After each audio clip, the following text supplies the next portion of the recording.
আসসালামু আলাইকুম, সবাই কেমন আছেন? আশা করি সবাই ভালো আছেন। তো আজকে খামারের একটি খুবই গুরুত্বপূর্ণ কাজ করতেছি। তো আমার খামারটা যেহেতু রাস্তার পাশেই করা, তো পিছন সাইড দিয়ে জায়গাটা পুরোপুরি খালি ছিল। তো সেখানে গ্রিল দেওয়ার জন্য আজকে মিস্ত্রি আসছে। সেখানে গ্রিল দিব সেফটির জন্য। গ্রিল কাটাকাটি করে গ্রিল সুন্দর করে ঝালাই করতেছে। এই যে দেখেন, এই যে সুন্দর করে গ্রিল অলরেডি 2টা বানানো হয়ে গেছে, আরও 2টা বানাতে হবে। বানানোর পরে এই যে দেখেন গ্রিলগুলো ফিট করতেছে। এই জায়গাটা সম্পূর্ণ খালি ছিল, এটা রাস্তার পাশ, তো পর্দা দেওয়ার কারণে দেখা যায় না, বাট এটা পুরোটা খোলা, যে কেউ ওইখান দিয়ে ঢুকতে পারবে। এটা সম্পূর্ণ গুরুত্বপূর্ণ কাজ ছিল এটা খামারের, যে খামারের এই জায়গাটার মধ্যে কিছু একটা দেওয়ার ব্যবস্থা করে যাতে মানুষজন ঢুকতে না পারে। তো তাই গ্রিল দিলাম এই জায়গাটার মধ্যে। এই যে দেখেন সম্পূর্ণ খামারটাতে গ্রিল দেওয়া কমপ্লিট।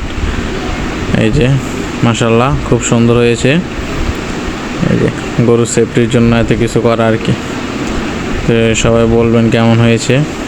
আর এটা করতে আমার সর্বমোট প্রায় 8 থেকে 9 হাজার টাকার মতন খরচ হয়েছে, রড মিস্ত্রির খরচ সব কিছু মিলিয়ে। এই যে সম্পূর্ণ খামারটা, ওই যে মাশাআল্লাহ